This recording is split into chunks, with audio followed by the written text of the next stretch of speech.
हे भगवान, नहीं नहीं, ऐसा नहीं हो सकता। मेरा घर गिर रहा है। इससे पहले कि ये घर मेरे परिवार पर टूट पड़े, मुझे जल्दी से गुड़िया और सरला को बाहर निकालना होगा। गुड़िया, गुड़िया उठ जा मेरे बच्चे, आंखें खोल बेटा। सरला उठो, सरला जल्दी उठो, हमें अभी घर से बाहर निकलना होगा। घर गिर रहा है सरला, जल्दी उठो। हे भगवान, क्या हमारे दुख अभी कम थे जो आपने इतना बड़ा एक और झटका दे दिया। आओ गुड़िया, इससे पहले कि ये घर हमारे ऊपर टूट पड़े, हमें बाहर भागना होगा। रामू जैसे ही अपने परिवार को घर से बाहर निकालता है, तभी अचानक उसका कच्चा घर भरभरा कर गिर पड़ता है और पल भर में रामू का घर मलबे का ढेर बन जाता है।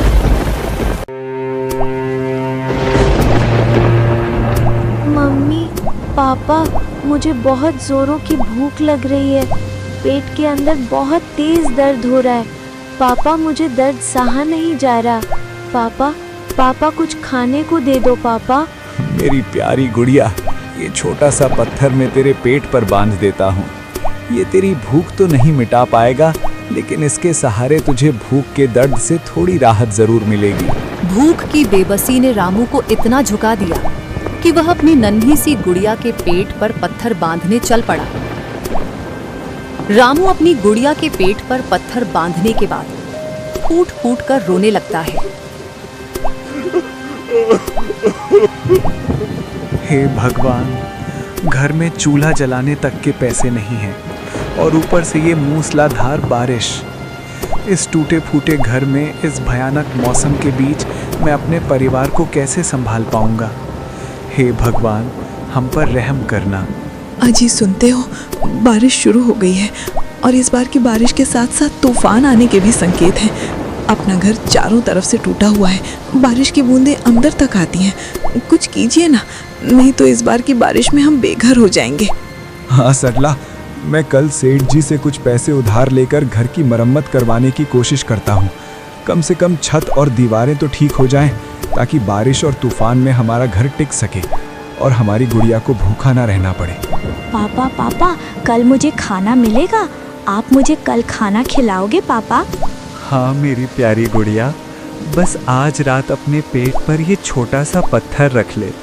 कल से मैं तुझे इतना खाना खिलाऊंगा कि तेरा पेट खुशी से भर जाए मेरी नन्ही गुड़िया। पापा, पापा, मुझे लोरी सुनाकर सुला दो। बादल गरज रहे हैं, मुझे बहुत डर लग रहा है पापा। अच्छा, मेरी नन्ही गुड़िया को पापा से लोरी सुननी है? आजा मेरी नन्ही गुड़िया, तुझे प्यारी सी लोरी सुनाता हूँ। मेरी गुड़िया सो जा, प्यारी गुड़िया सो जा, पापा तेरे कल बहुत सारा खाना लाएंगे। खाना लाके मेरी गुड़िया को अपने हाथों से पापा खिलाएंगे। मेरी गुड़िया कल से भूखी नहीं रहेगी। मेरी गुड़िया, प्यारी गुड़िया सो जा, पापा गुड़िया तेरे पास है। गरजते बादलों से डरने की नहीं बात है। मेरी गुड़िया सो जा, प्यारी गुड़िया सो जा। रामू गुड़िया को लोरी सुनाने के बाद सोने की कोशिश करता है, मगर उसकी आंखों में नींद नहीं उतरती। उसके मन में बस एक ही चिंता बार बार घूम रही थी। अगर कल सेठ ने उसे पैसे उधार नहीं दिए तो वह अपने टूटे घर की मरम्मत कैसे करेगा और अपनी गुड़िया को खाना कहाँ से खिलाएगा। इसी चिंता में डूबा रामू पूरी रात भर करवटें बदलता रहता है।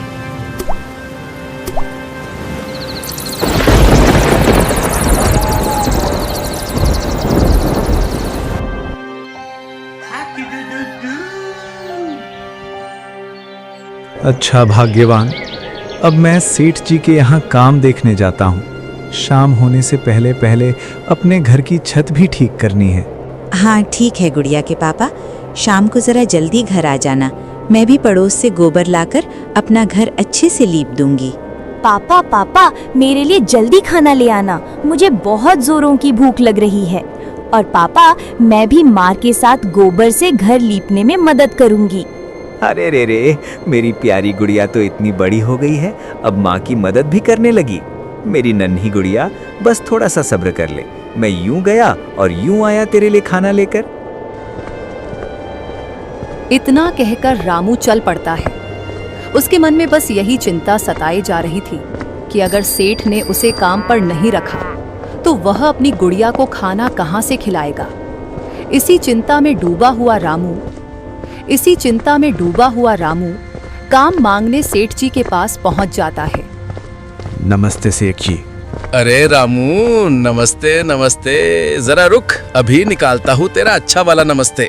बड़बड़, अरे मेरा मतलब रामू, बहुत दिनों से मैं तेरी राह देख रहा था। आज आखिरकार तू मेरी पकड़ में आ ही गया रामू। सेठ जी, मुझे काम दे दीजिए, मुझे पैसों की बहुत जरूरत है। अरे रामू, काम चाहिए, पैसों की बहुत जरूरत है। पैसों से याद आया, कुछ दिन पहले तुमने मुझसे कर्ज लिया था। कर्ज तो तुमने लौटा दिया, मगर उसका ब्याज अभी तक पूरा नहीं चुकाया। तो बताओ रामू, पूरा ब्याज कब चुका रहे हो? सेठ जी, ये आप क्या कह रहे हैं? मैंने तो पूरा कर्ज एक एक पैसा ब्याज समेत आपको लौटा दिया था। अब उस कर्ज का मेरे ऊपर कोई लेन देन नहीं बचता। हाँ, लेकिन रामू, मैंने तुमसे उस कर्ज का ब्याज बहुत ही कम लिया था, इसलिए तुम्हें मुझे अभी कुछ और पैसे देने होंगे। सेठ जी, ये गलत है। उस वक्त आपने जितना ब्याज मांगा था, मैंने एक एक पैसा चुका दिया। अब आप मुझसे फिर ब्याज वसूल रहे हैं? नहीं सेठ जी, ये सरासर गलत है। अच्छा चल छोड़ इस बात को, तू तो गुस्सा ही हो गया रे रामू। तुझे काम चाहिए था ना रामू? हाँ सेठ जी, मुझे काम दे दीजिए, आपकी मुझ पर बहुत बड़ी कृपा होगी। चल रामू, काम दे देता हूँ, देखना जैसा कहूँ वैसा करना होगा।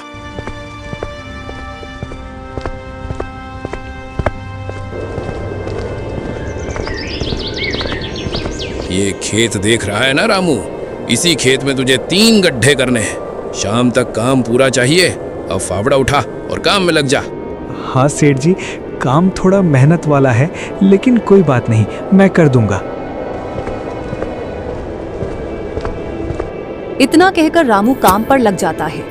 उधर सेठ गुस्से से रामू को घूर घूर कर देखता रहता है। साला हरामी रामू बहुत जबान चला रहा था, कह रहा था मैंने सारा पैसा ब्याज समेत लौटा दिया। ये सरासर गलत है, ये सरासर गलत है।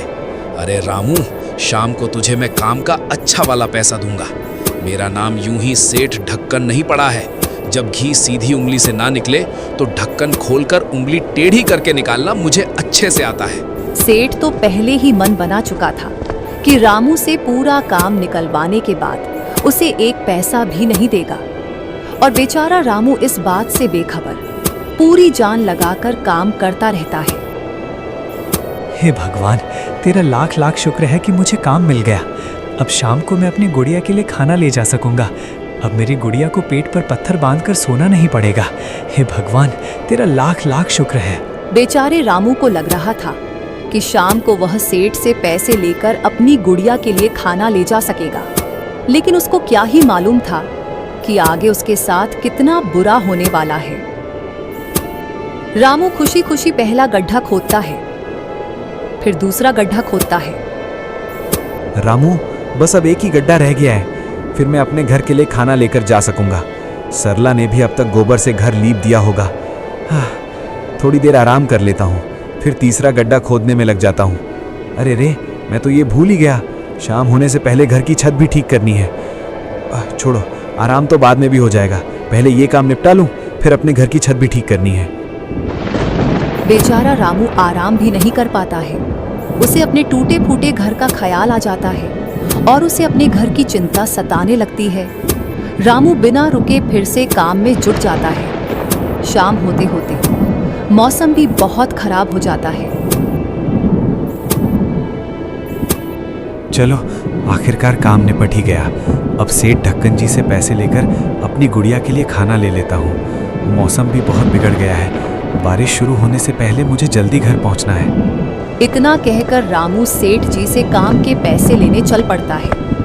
रामू ठुमक ठुमक कर खुशी खुशी वह सेठ ढक्कन के पास अपने मेहनत के पैसे लेने जा रहा था, लेकिन उस बेचारे को क्या ही मालूम था कि उसके साथ आगे कितना बुरा होने वाला था।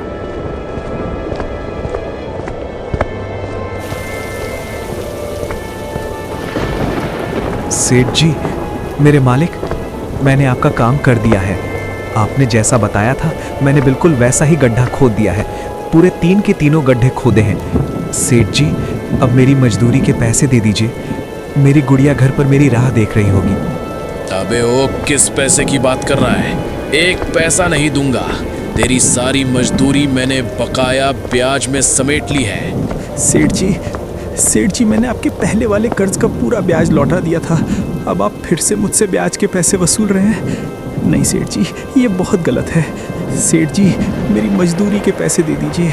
मौसम बिगड़ रहा है, बादल घिराए हैं, मुझे जल्दी घर पहुंचना है। मेरी गुड़िया मेरी राह देख रही होगी सेठ जी। अबे रामू, मैंने तुझसे उस वक्त कर्ज का ब्याज बहुत कम लिया था। अब तेरी मजदूरी के पैसे मैंने काट लिए हैं। अब हिसाब बराबर हुआ। चल, अब पहली फुर्सत में यहाँ से दफा हो जा। सेठ जी, मेरे प्यारे मालिक, ऐसे मत बोलिए। मेरी मेहनत के पैसे दे दीजिए। पूरे नहीं तो कम से कम आधे ही सही। मेरी गुड़िया घर पर बहुत दिनों से भूखी है। वो पेट पर पत्थर बांधकर मेरा इंतजार कर रही होगी। सोच रही होगी कि उसका पापा अब आते ही होंगे उसके लिए खाना लेकर। अबे ओ, तो इसमें मैं क्या करूं? मैंने तो तेरे पैसे काट लिए हैं, बात खत्म। ऊपर से तू मेरा दिमाग और खराब कर रहा है। आज तू यहाँ से यूं ही नहीं जाएगा। अबे ओ लल्लन चिमटा, जरा दोनों इधर आओ। इसे एक अच्छा सा सबक सिखाना है। हाँ बोलिए मालिक, किसे सबक सिखाना है? बहुत दिनों से हाथ पैर साफ नहीं हुए। आज तो किसी की हड्डियां चटकाने का मन कर रहा है। यही है, इसी को सबक सिखाना है। देर मत करो, झपट पड़ो इसके ऊपर।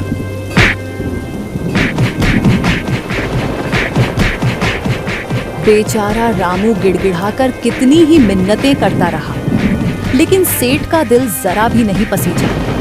उल्टा सेठ रामू को पैसा देने के बजाय अपने गुंडों से उसे बेरहमी से पिटवाने लगता है।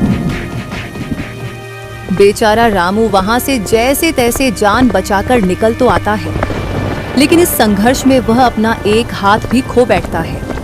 हे भगवान, तूने हम जैसे गरीब की जिंदगी इतनी कठोर क्यों बना दी? इससे अच्छा तो यही होता कि तू हमें पैदा होते ही अपने पास बुला लेता। कम से कम ये रोज रोज की पीड़ा तो ना सहनी पड़ती। रामू एक किनारे बैठ जाता है और टूटे हुए दिल से फूट फूट कर रोने लगता है। हे भगवान, मैं तो दिल से तेरा शुक्र अदा कर रहा था कि तूने मुझे काम दिला दिया कि आज अपने घर के लिए थोड़ा सा राशन ले जा पाऊंगा। लेकिन तूने तो मेरी उम्मीदों के साथ ही खेल रच दिया है रे ऊपर वाले। आज समझ नहीं आ रहा कि ये मेरी परीक्षा है या सजा। अपनी गुड़िया से कह कर आया था, मैं यूं गया और यूं आया, लेकिन देखो शाम ढल गई और मैं अपना एक हाथ भी गवा बैठा। इस मूसलाधार बारिश में पता नहीं सरला और मेरी गुड़िया किस हाल में होंगी। सोचते ही दिल बैठा जा रहा है। कलेजा जैसे सीने में धक धक नहीं, टूट टूट कर धड़क रहा है। रामू को गुड़िया और सरला की चिंता सताने लगती है। वह बिना एक पल गवाए अपने घर की ओर निकल पड़ता है। बताओ भला, मेरी गुड़िया अब भी मेरा इंतजार कर रही होगी। सोच रही होगी कि पापा खाना लेकर आते ही होंगे, लेकिन यहाँ तो एक हाथ सूना है और दूसरा हाथ तो जैसे किस्मत मुझसे छीन ही ले गई। न जाने वो मुझे किस हाल में देखेगी। अरे उस पेड़ पर लगे बेर तो पके हुए लग रहे हैं। चलो इन्हीं बेरों को तोड़कर अपनी गुड़िया के लिए ले जाता हूँ। कम से कम इन बेरों से ही उसकी भूख कुछ देर के लिए मिट सके। रामू अपनी गुड़िया के लिए पेड़ पर लगे बेर तोड़ने लगता है।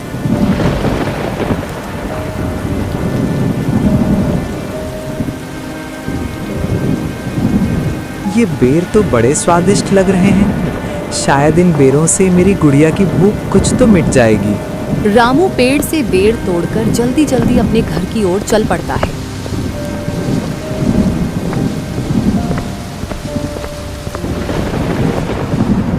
गुड़िया रामू को देखते ही खुशी खुशी से झूमने लगती है। पापा आ गए, पापा आ गए। अब मैं भी रोटी खाऊंगी।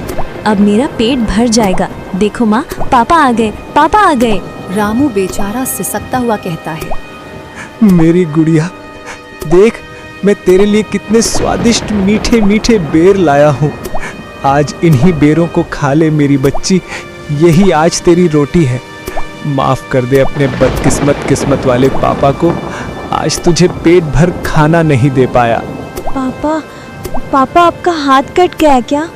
दर्द हो रहा है पापा? हे भगवान, ये आपने क्या कर लिया? अपना हाथ तो देखिए, कितना जख्मी हो गया है। अरे भाग्यवान, इतनी चिंता मत करो।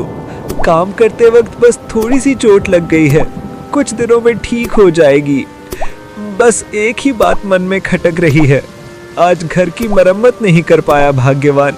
आप अपना एक हाथ कमा बैठे हैं और कह रहे हैं बस थोड़ी सी चोट लगी है।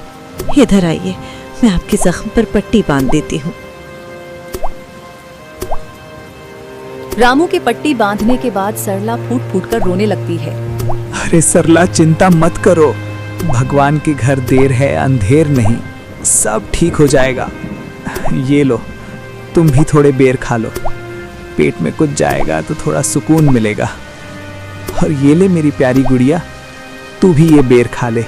उस दिन उन्हें एक वक्त की रोटी भी नसीब नहीं हुई।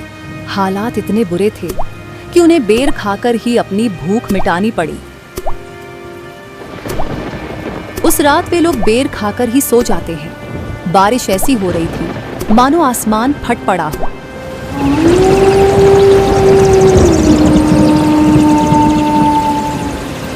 रात का अभी आधा पहर भी नहीं बीता था कि तभी अचानक रामू की छत से धूल मिट्टी गिरने लगती है।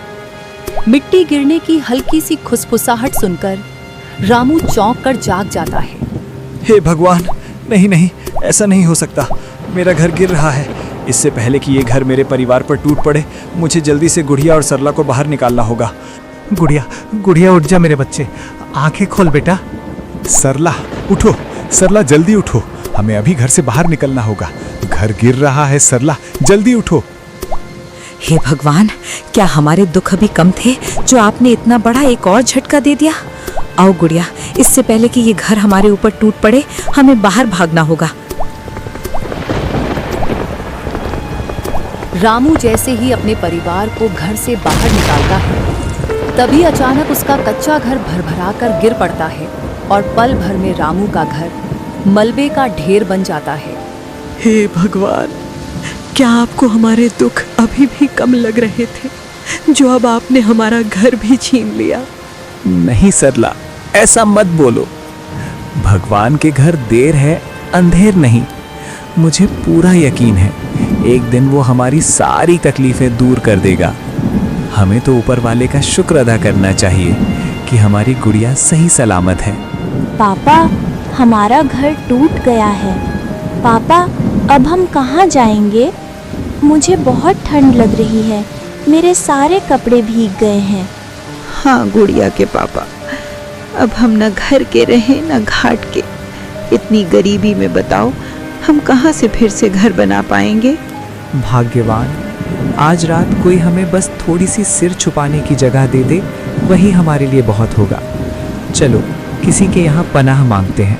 रामू अपने परिवार को साथ लेकर किसी के यहाँ पनाह मांगने निकल पड़ता है। बेचारे रामू के पास इतने भी पैसे नहीं थे कि वह अपनी गुड़िया को 2 वक्त का खाना खिला सके, और ऊपर से उसका घर भी पूरी तरह टूट चुका था। सरला अपने टूटे हुए घर के मलबे में से जो थोड़ा बहुत सामान बचा था उसे समेटकर बोरिया बिस्तर बांध लेती है और अपने साथ ले जाती है। रामू किसी का दरवाजा खटखटाता है।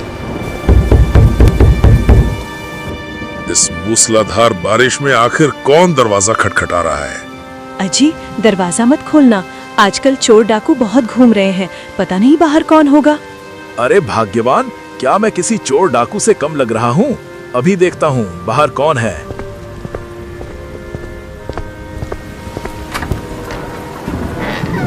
अबे तू कौन है और इतनी भयानक बारिश में अपने परिवार को लेकर यहाँ क्या लेने आया है? भाई साहब, मेरे परिवार को अपने घर में थोड़ी सी पनाह दे दीजिए। इस भयंकर बारिश में मेरा घर गिर गया है। न जान न पहचान और ऊपर से मेहमान बनने चला है। अबे ओए, क्या मैंने कोई धर्मशाला खोल रखी है जो तुझे पनाह दूं? चल यहाँ से दफा हो जा। भाई साहब, मुझे न सही, कम से कम मेरी गुड़िया और मेरी पत्नी को तो अपने घर में पनाह दे दीजिए। मैं तो बाहर ही आज की रात काट लूंगा। अबे ओए, सब लोग यहाँ से दफा हो जाओ। मैं किसी को भी पनाह नहीं देने वाला। चुपचाप अपने अपने परिवार को लेकर यहाँ से निकल लो। रामू कुछ और कह पाता उससे पहले ही सामने वाला उसके मुंह पर दरवाजा बंद कर देता है। बेचारा रामू इस भयंकर बारिश में अपने परिवार को लेकर इधर उधर भटकता रहता है। अरे सुनिए जी, आप बाहर गए थे, कौन था बाहर? अरे भाग्यवान, बाहर पूरे 10 चोर डाकू आ गए थे। सबके हाथों में बंदूकें और लाठी डंडे थे। कह रहे थे घर में जितना भी सोना चांदी है सब हमारे हवाले कर दो। मैंने भी क्या 2-4 ऐसे जमाकर लगाए कि सब दुम दबाकर भाग गए। अरे वाह जी, आप तो बड़े बहादुर निकले। सच कहूँ तो मेरा तो भाग्य ही खुल गया जो मैंने आप जैसे शेर से शादी की। अरे भाग्यवान, तुम भी ना। रामू कभी इसके घर तो कभी उसके घर पनाह मांगता है, लेकिन कोई भी उसे अपने घर के अंदर घुसने नहीं देता। आखिरकार थक हार कर बेबस और टूट चुका रामू अपने परिवार को लेकर एक पेड़ के नीचे जाकर बैठ जाता है। बताओ भला, जब जब हमारे दरवाजे पर कोई मदद मांगने आया हमने कभी मना नहीं किया, लेकिन आज जब हम मदद के लिए हाथ फैलाए खड़े हैं कोई तैयार नहीं। सब ने मुंह मोड़ लिया, मानो हम इंसान ही ना हो। हाँ भाग्यवान, यही तो बात है। मुश्किल वक्त में ही पता चलता है कि कौन अपना है और कौन पराया। ज़रूरत खत्म होते ही रिश्ते भी बदल जाते हैं। पापा, पापा, ये बेर वाला पेड़, क्या आपने यहीं से मेरे लिए बेर तोड़े थे पापा? हाँ मेरी गुड़िया, यहीं से तोड़े थे। अब आंखें बंद कर ले, सो जा मेरी बच्ची। पापा, पापा लोरी सुना दो ना, लोरी सुनकर सो जाऊंगी। अच्छा मेरी गुड़िया, आजा, आज मैं तुझे प्यारी सी लोरी सुनाता हूँ। मेरी गुड़िया सो जा, प्यारी गुड़िया सो जा, भगवान जी हमारे साथ हैं, डरने की नहीं कोई बात है। तेरे पापा को पूरा यकीन है, वो हमारी मदद ज़रूर करेंगे। मेरी नन्ही परी आँखें बंद कर ले, मेरी गुड़िया सो जा, मीठे सपनों में खो जा। उस रात उन्हें किसी के घर की छत नसीब नहीं होती। मजबूरी में वे लोग पूरी रात एक पेड़ के नीचे ही गुजार देते हैं।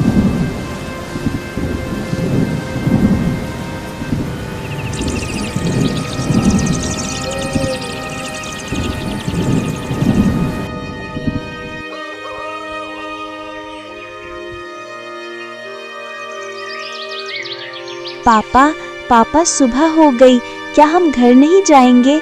क्या अब यही पेड़ ही हमारा घर है पापा? मेरी प्यारी गुड़िया, तुम भगवान से प्रार्थना करो, अब वही हमें अपना घर दे सकते हैं।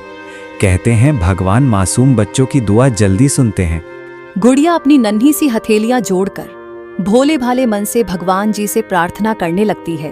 भगवान जी मेरा घर मुझे वापस कर दो। पूरी रात मैं बारिश में भीगती रही हूँ, मुझे बहुत तकलीफ हो रही है। भगवान जी मुझ पर दया करो, मेरा घर लौटा दो। गुड़िया हाथ जोड़कर भगवान जी से प्रार्थना कर ही रही थी कि तभी अचानक वहाँ एक रईस घराने का उम्र दराज व्यक्ति आ खड़ा हुआ। बेटी, बेटी, क्या तुम सरला हो? नहीं, तुम मेरी मुन्नी हो ना? बोलो बेटा, क्या सच में तुम सरला ही हो? हाँ बाबूजी, मैं सरला ही हूँ, लेकिन आपको मेरा नाम कैसे पता? मेरी बच्ची, मेरी लाडो, तू कहाँ चली गई थी उस कुंभ के मेले में? तुझे क्या पता, तेरे जाने के बाद मैंने कहाँ कहाँ तुझे नहीं ढूंढा। कश्मीर की वादियों से लेकर कन्याकुमारी के सागर किनारे तक मैं हर शहर, हर भीड़, हर मेले में तेरा चेहरा तलाशता रहा। बेटी, आज इतने सालों बाद तुझे सामने देखकर यकीन ही नहीं हो रहा। आजा, आजा मेरे गले लग जा। मैं तेरा पापा हूँ, तेरा अपना पापा भानु प्रताप। आप ही भानु प्रताप हैं? पापा मैंने भी आपको उस कुंभ के मेले में बहुत ढूंढा था। हर बार लगा कि अभी आप मुझे पुकारेंगे, लेकिन आप मुझे नहीं मिले पापा। मैं बहुत डर गई थी, बहुत अकेली हो गई थी पापा। रामू की पत्नी सरला, जो बचपन में कुंभ के मेले की भीड़ में अपने पापा से बिछड़ गई थी, आज बरसों बाद आखिरकार अपने पिता से मिल ही गई। पापा, इनसे मिलिए, ये मेरे पति रामू हैं। जब मैं अकेली थी तब इन्होंने मेरा सहारा बनकर मेरा साथ निभाया। ये बहुत नेक दिल और ईमानदार इंसान हैं। और सरला, ये नन्ही सी परी कौन है? कितनी प्यारी है। पापा, ये मेरी बेटी है, आपकी अपनी नातिन, आज आपके सामने खड़ी है, जैसे मेरी अधूरी जिंदगी आज पूरी हो गई हो। क्या आप मेरे नाना जी हैं? अरे मेरी प्यारी नातिन गुड़िया, हाँ मैं ही तेरा नाना हूँ। चल अब तू मेरे साथ चल अपने बड़े से घर में, तुझे वहाँ बहुत सारा खाना, मिठाइयाँ और खिलौने दूंगा मेरी नन्ही गुड़िया। सरला, मेरी लाडो, तू इस फुटपाथ पर क्यों रह रही है? चल बेटा, अब अपने घर चल। तेरे बिना मेरा घर बरसों से सूना पड़ा है। आज तू वापस चलेगी तो वो फिर से रोशनी से भर जाएगा। आओ रामू दामाद जी, अब मेरा घर आपका भी है। इतना कहकर वह रईस आदमी रामू, गुड़िया और सरला को अपने साथ लेकर खुशी खुशी अपने घर की ओर चल पड़ा।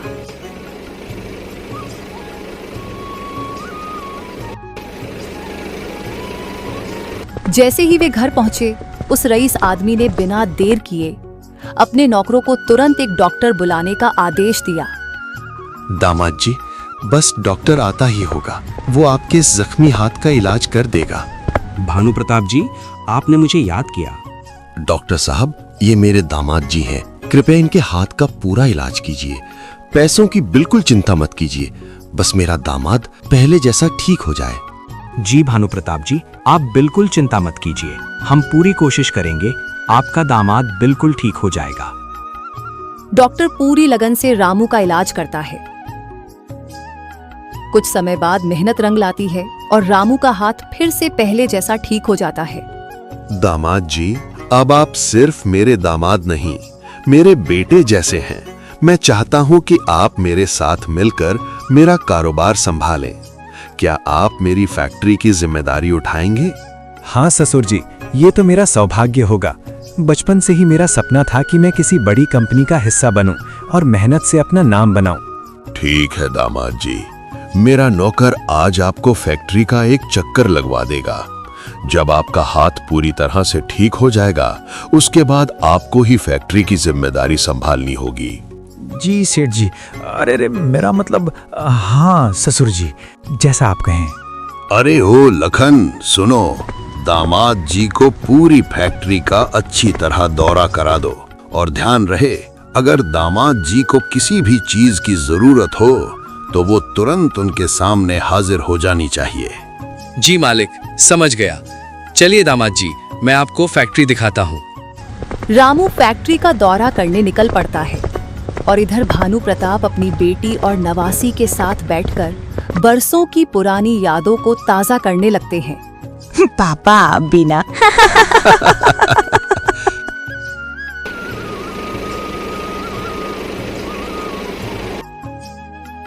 दामाद जी, ये है हमारी फैक्ट्री। मालिक ने अब इसकी जिम्मेदारी आपको सौंप दी है। चलिए, मैं आपको अंदर लेकर चलता हूँ।